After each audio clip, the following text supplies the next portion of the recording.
Hello, जय श्री कृष्णा, जय श्री राम, जय श्री राधे राधे, जय श्री महाकाल। इस प्रवचन में आपको श्रवण कराएंगे नरसिंह भगवान का प्रादुर्भाव, हिरण्यकश्यप का वध एवं ब्रह्मादि देवताओं द्वारा भगवान की स्तुति। नारद जी कहते हैं, प्रहलाद जी का प्रवचन सुनकर दैत्य बालकों ने उसी समय से निर्दोष होने के कारण उनकी बात पकड़ ली।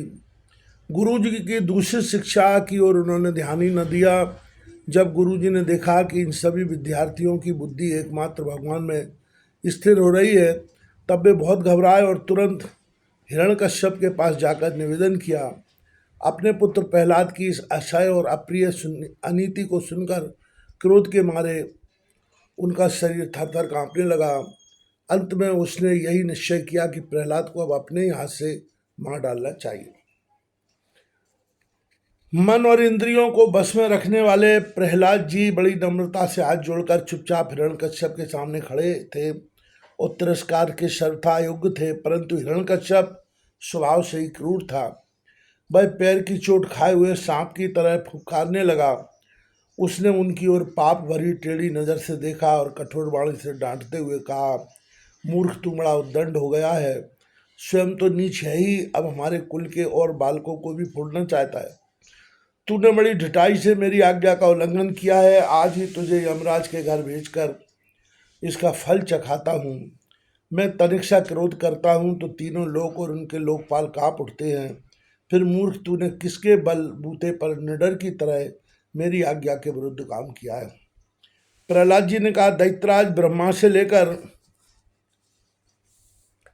तिनके तक सब छोटे बड़े चर अचर जीवों को भगवान ने ही अपने बस में रखा है। न केवल मेरे और आपके बल्कि संसार के समस्त बलवानों के बल भी केवल वही है।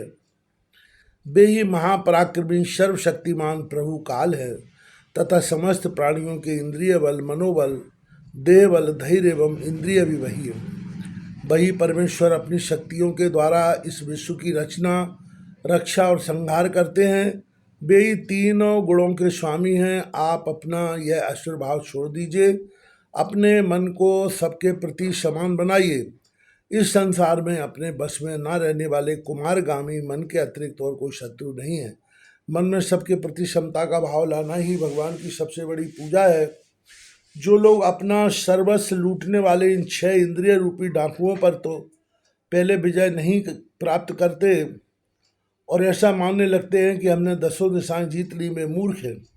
हाँ, जिस ज्ञानी एवं जितेंद्रिय महात्मा ने समस्त प्राणियों के प्रति समता का भाव प्राप्त कर लिया है, उसके अज्ञान से पैदा होने वाले काम, क्रोध आदि शत्रु भी मर मिट जाते हैं। फिर बाहर के शत्रु तो रहे ही कैसे। हिरण्यकश्यप ने कहा, रे मंदबुद्धि, तेरे बहकने की अब हद हो गई। यह बात स्पष्ट है कि अब तू मरना चाहता है, क्योंकि जो मरना चाहते हैं वे ही ऐसी बेसिर पैर की बातें बका करते। अब आगे तूने मेरे सिवा जो और किसी को जगत का स्वामी बतलाया है, सो देख मैं तेरा जगदीश्वर कहाँ है। अच्छा, क्या कहा तूने?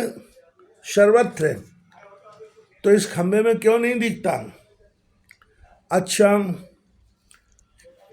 तुझे इस खंबे में भी दिखाई देता है? अरे तू क्यों इतनी डींग हाँक रहा है? मैं अभी अभी तेरा सिर धड़ से अलग किए देता हूँ। देखता हूँ तेरा वह सर्व शरीर जिस पर तुझे इतना भरोसा है तेरी कैसे रक्षा करता है। इस प्रकार वह अत्यंत बलवान महादैत्य भगवान के परम प्रेमी प्रहलाद को बार बार झड़कियाँ देता और सताता रहा। जब क्रोध के मारे वह अपने को रोक न सका, तब हाथ में खड़ग लेकर सिंहासन से कूद पड़ा और बड़े जोर से उस खंबे को एक घूंसा मारा। उसी समय उस खंबे में एक बड़ा भयंकर शब्द हुआ। ऐसा जान पड़ा मानो यह ब्रह्मांड ही फट गया। वह ध्वनि जब लोकपालों के लोक में पहुंची, तब उसे सुनकर ब्रह्मादि को ऐसा जान पड़ा मानो उसके लोकों का प्रलय हो रहा। हिरण्यकश्यप प्रहलाद को मार डालने के लिए बड़े जोर से झपटा था, परंतु दैत्य सेनापतियों को भी भय से कपा देने वाले उस अद्भुत और अपूर्व घोर शब्द को सुनकर वह घबराया हुआ सा देखने लगा कि यह शब्द करने वाला कौन है, परंतु उसे सभा के भीतर कुछ भी दिखाई न पड़ा। इसी समय अपने सेवक प्रहलाद और ब्रह्मा की वाणी सत्य करने और समस्त पदार्थों में अपनी व्यापकता दिखाने के लिए सभा के भीतर उसी खंभे में बड़ा ही विचित्र रूप धारण करके भगवान प्रकट हुए। वह रूप ना तो पूरा पूरा सिंह का ही था और न मनुष्य का ही। जिस समय हिरण्यकश्यप शब्द करने वाले की इधर उधर खोज कर रहा था, उसी समय खंभे के भीतर से निकलते हुए उस अद्भुत प्राणी को और उसने देखा। वह सोचने लगा कि हाँ, ना तो यह मनुष्य है और ना ही पशु, फिर इस नरसिंह के रूप में कौन सा अलौकिक जीव है। जिस समय हिरण्यकश्यप इस उधेड़बुन में लगा हुआ था, उसी समय उसके बिल्कुल सामने ही नरसिंह भगवान खड़े हो गए। उनका वह रूप अत्यधिक भयावह था। तपाए हुए सोने के समान पीली पीली भयानक आंखें थीं। जवाई लेने से गर्दन के बाल इधर उधर लहरा रहे थे। दाढ़ें बड़ी विकराल थीं। तलवार की तरह लपलपाती हुई छुरे की धार के समान तीखी जीभ थी। टेढ़ी भौं से उनका मुख और भी दारुण हो रहा था। कान निश्चल एवं ऊपर की ओर उठे हुए थे। फूली हुई नासिका और खुला हुआ मुख पहाड़ की गुफा के समान अद्भुत जान पड़ता था। फटे हुए जबड़ों से उसकी भयंकरता बहुत बढ़ गई थी। विशाल शरीर स्वर का स्पर कर रहा था। गर्दन कुछ नाटी और मोटी थी। छाती चौड़ी और कमर बहुत पतली थी। चंद्रमा की किरणों के समान सफ़ेद रोएं सारे शरीर पर चमक रहे थे। चारों ओर भुजाएं फैली हुई थीं, जिनके बड़े बड़े नख आयुध का काम देते थे। उनके पास फटकने तक का साहस किसी को न होता था। चक्र आदि अपने निज आयुध तथा वज्र आदि अन्य श्रेष्ठ शस्त्रों के द्वारा उन्होंने सारे दैत्य दानवों को भगा दिया। हिरण्यकश्यप सोचने लगा, हो न हो यही मायावी विष्णु ने ही मुझे मार डालने के लिए यह ढंग रचा है, परंतु इसकी इन चालों से हो ही क्या सकता है। इस प्रकार कहता और सिंहनाद करता हुआ दैत्यराज हिरण्यकश्यप हाथ में गदा लेकर नृसिंह भगवान पर टूट पड़ा, परंतु जैसे पतिंगा आग में गिरकर अदृश्य हो जाता है, वैसे ही वह दैत्य भगवान के तेज के भीतर जाकर लापता हो गया।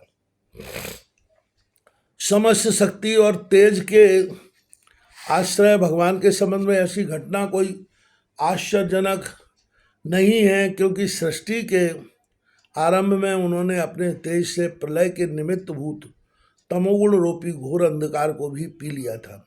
तदनंतर वह दैत्य बड़े क्रोध से लपका और अपनी गदा के बड़े जोर से घुमाकर उसने श्री नरसिंह भगवान पर प्रहार किया। प्रहार करते समय ही जैसे गरुड़ सांप को पकड़ लेते हैं, वैसे ही भगवान ने गदा सहित उस दैत्य को पकड़ लिया। वे जब उसके साथ खिलवाड़ करने लगे, तब वह दैत्य उनके हाथ से वैसे ही निकल गया जैसे कीड़ा करते हुए गरुड़ के चंगुल से सांप छूट जाए। युधिष्ठिर उस समय सबके सब लोकपाल बादलों में छिपकर इस युद्ध को देख रहे थे। उनका स्वर्ग तो हिरण्यकश्यपु ने पहले ही छीन लिया था। जब उन्होंने देखा कि वह भगवान के हाथ से छूट गया, तब वे और भी डर गए। हिरण्यकश्यपु ने भी यही समझा कि नरसिंह ने मेरे बलवीर से डरकर ही मुझे अपने हाथ से छोड़ दिया है। इस विचार से उसकी थकान जाती रही और वह युद्ध के लिए ढाल तलवार लेकर फिर उनकी ओर दौड़ पड़ा। उस समय वह बाज की तरह बड़े वेग से ऊपर नीचे उछल कूद कर इस प्रकार ढाल तलवार के पैतरे बदलने लगा कि जिससे उस पर आक्रमण करने का अवसर ही न मिले। तब भगवान ने बड़े ऊंचे स्वर से प्रचंड और भयंकर अट्टहास किया, जिससे हिरण्यकश्यप की आंखें बंद हो गईं। फिर बड़े वेग से झपटकर भगवान ने उसे वैसे ही पकड़ लिया जैसे सांप चूहे को पकड़ लेता है। जिस हिरण्यकश्यप के चमड़े पर वज्र की चोट से भी खरोंच नहीं आई थी, वही अब उनके पंजे से निकलने के लिए जोर से झटपटा रहा था। भगवान ने सभा के दरवाजे पर ले जाकर उसे अपनी जांघों पर गिरा लिया और खेल खेल में अपने नखों से उसे उसी प्रकार फाड़ डाला जैसे गरुड़ महाविषधर सांप को चीर डालते। उस समय उनकी क्रोध से भरी विकराल आंखों की ओर देखा नहीं जाता था। वे अपनी लपलपाती हुई जीभ से फैले हुए मुंह के दोनों कोने चाट रहे थे। खून के छींटों से उनका मुंह और गर्दन के बाल लाल हो रहे थे। हाथी को मारकर गले में आंतों की माला पहने हुए मृगराज के समान उनकी शोभा हो रही थी। उन्होंने अपने तीखे नखों से हिरण्यकश्यपु का कलेजा फाड़कर उसे जमीन पर पटक दिया। उस समय हजारों दैत्य दानव हाथों में शस्त्र लेकर भगवान पर प्रहार करने के लिए आए, पर भगवान ने अपनी भुजा रूपी सेना से लातों से और नख रूपी शस्त्रों से चारों ओर खदेड़ खदेड़ कर उन्हें मार डाला। युधिष्ठिर उस समय भगवान नरसिंह के गर्दन के बालों की फटकार से बादल तितर बितर होने लगे। उनके नेत्रों की ज्वाला से सूर्य आदि ग्रहों का तेज फीका पड़ गया। उनके श्वास के धक्के से समुद्र क्षुब्ध हो गए। उनके सिंहनाद से भयभीत होकर दिग्गज चिल्लाने लगे। उनके गर्दन के बालों से टकराकर देवताओं के विमान अस्त व्यस्त हो गए। स्वर्ग डगमगा गया। उनके पैरों की धमक से भूकंप आ गया। वेग से पर्वत उड़ने लगे और उनके तेज की चकाचौंध से आकाश तथा दिशाओं का दिखना बंद हो गया। इस समय नरसिंह भगवान का सामना करने वाला कोई दिखाई न पड़ता था। फिर भी उनका क्रोध अभी बढ़ता ही जा रहा था। वे हिरण्यकश्यपु की राजसभा में ऊंचे सिंहासन पर जाकर विराज गए। उस समय उनके अत्यंत तेजपूर्ण और क्रोध भरे भयंकर चेहरे को देखकर किसी का भी साहस न हुआ कि उनके पास जाकर उनकी सेवा करे। युधिष्ठिर जब स्वर्ग की देवियों को यह शुभ समाचार मिला कि तीनों लोगों के सिर की पीड़ा का मूर्तिमान स्वरूप हिरण्यकश्यप युद्ध में भगवान के हाथों मार डाला गया, तब आनंद के उल्लास से उनके चेहरे खिल उठे। वे बार बार भगवान पर पुष्पों की वर्षा करने लगी। आकाश में विमानों से आए हुए भगवान के दर्शनार्थी देवताओं की भीड़ लग गई। देवताओं के ढोल और नगारे बजने लगे। गंधर्वराज गाने लगे। अप्सराएं नाचने लगीं। तात इसी समय ब्रह्मा, इंद्र, शंकर आदि देवता, ऋषि, पितर, सिद्ध, विद्याधर, महानाग, मनु, प्रजापति, गंधर्व, अप्सराएं, चारण, यक्ष, किमपुरुष, बेताल, सिद्ध, किन्नर और सुनंद कुमुद आदि भगवान के सभी पार्षद उनके पास आए। उन लोगों ने सिर पर अंजलि बांधकर सिंहासन पर विराजमान अत्यंत तेजस्वी नृसिंह भगवान की थोड़ी दूर से अलग अलग स्तुति की।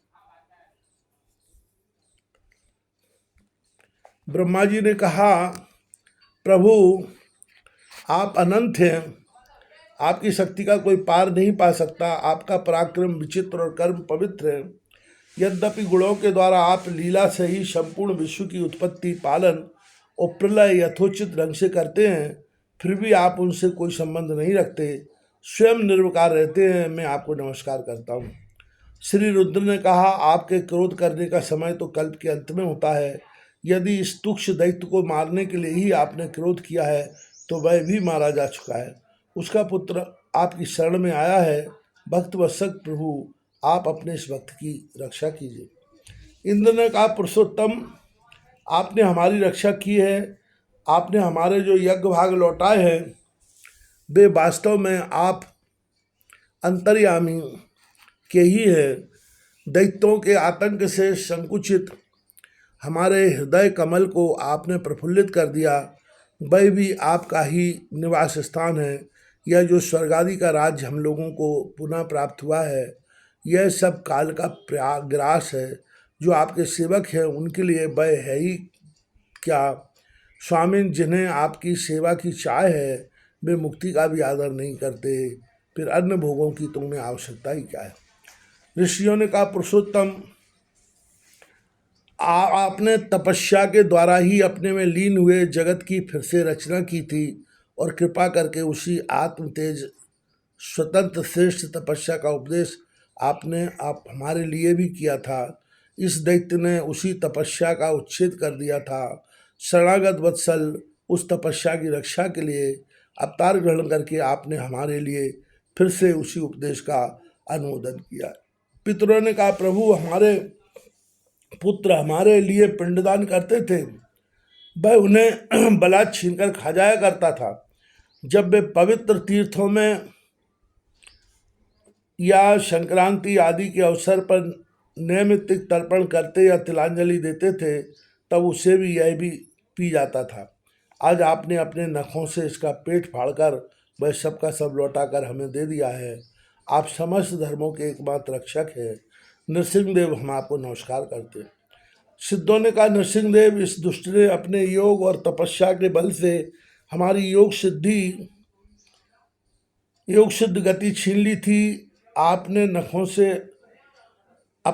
से आपने उस घमंडी को फाड़ डाला है, हम आपके चरणों में विनीत भाव से नमस्कार करते हैं। विद्याधरों ने कहा, यह मूर्ख हिरण्यकश्यप अपने बल और वीरता के घमंड में चूर था, यहाँ तक कि हम लोगों ने विविध धारणाओं से जो विद्या प्राप्त की थी उसे इसने व्यर्थ कर दिया था। आपने युद्ध में यज्ञ पशु की तरह इसको नष्ट कर दिया। अपनी लीला से नरसिंह बने हुए आपको हम नित्य निरंतर प्रणाम करते हैं। नागों ने कहा, इस पापी ने हमारी मणियों और हमारी श्रेष्ठ और सुंदर स्त्रियों को भी छीन लिया था। आज इसकी छाती फाड़कर आपने हमारी पत्नियों को बड़ा आनंद दिया है। प्रभु, हम आपको नमस्कार करते हैं। मनुओं ने कहा, देवादिदेव, हम आपके आज्ञाकारी मनु हैं। इस दैत्य ने हम लोगों की धर्म मर्यादा भंग कर दी थी। आपने उस दुष्ट को मारकर बड़ा उपकार किया है। प्रभु, हम आपके सेवक हैं, आज्ञा कीजिए, हम आपकी क्या सेवा करें। प्रजापतियों ने कहा, परमेश्वर, आपने हमें प्रजापति बनाया था, परंतु इसके रोक देने से हम प्रजा की सृष्टि नहीं कर पाते थे। आपने इसकी छाती फाड़ डाली और यह जमीन पर सर्वदा के लिए सो गया। सत्यमय मूर्ति धारण करने वाले प्रभु, आपका यह अवतार संसार के कल्याण के लिए है। गंधर्वों ने कहा, प्रभु, हम आपके नाचने वाले, अभिनय करने वाले और संगीत सुनाने वाले सेवक हैं। इस दैत्य ने अपने बल, वीर और पराक्रम से हमें अपना गुलाम बना रखा था। उसे आपने दशा को पहुंचा दिया। सच है, कुमार्ग से चलने वाले भी क्या कभी कल्याण हो सकता है। चारणों ने कहा, प्रभु, आपने सज्जनों के हृदय को पीड़ा पहुंचाने वाले इस दुष्ट को समाप्त कर दिया, इसलिए हम आपके उन चरण कमलों की शरण में हैं जिनके प्राप्त होते ही जन्म मृत्यु रूप संसार चक्र से छुटकारा मिल जाता है। यक्षों ने कहा, भगवान, आपने श्रेष्ठ कर्मों के कारण हम लोग आपके सेवकों में प्रधान गिने जाते हैं, परंतु हिरण्यकश्यप ने हमें अपनी पालकी ढोने वाला कहार बना लिया। प्रकृति के नियामक परमात्मा, इसके कारण होने वाले अपने निज जनों के कष्ट जानकर ही आपने इसे मार डाला है। किम पुरुषों ने कहा, हम लोग अत्यंत तुच्छ किम पुरुष हैं और आप सर्वशक्तिमान महापुरुष हैं। जब सत्पुरुषों ने इसका तिरस्कार किया, इसे धिक्कारा, तभी आज आपने इस कुपुरुष असुराधम को नष्ट कर दिया। बैतालकों ने कहा, भगवान, बड़ी बड़ी सभाओं और ज्ञानियों में आपके निर्मल यश का गान करके हम बड़ी प्रतिष्ठा पूजा करते थे। इस दुष्ट ने हमारी वह आजीविका ही नष्ट कर दी थी। बड़े सौभाग्य की बात है कि महारोग के समान दुष्ट को आपने जड़ मूल से उखाड़ दिया। किन्नरों ने कहा, हम किन्नरगण आपके सेवक हैं। यह दैत्य हमसे बेगार में ही काम लेता था।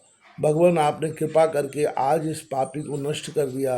प्रभु, आप इसी प्रकार हमारा अभ्युदय करते रहे। भगवान के पार्षदों ने कहा, शरणागत वत्सल, संपूर्ण लोगों को शक्ति शांति प्रदान करने वाला आपका यह अलौकिक नृसिंह रूप हमने आज ही देखा है। भगवान, यह दैत्य आपका वही आज्ञाकारी सेवक था जिसे सनकादि ने शाप दे दिया था। हम समझते हैं आपने कृपा करके इसके उद्धार के लिए ही इसका वध किया है।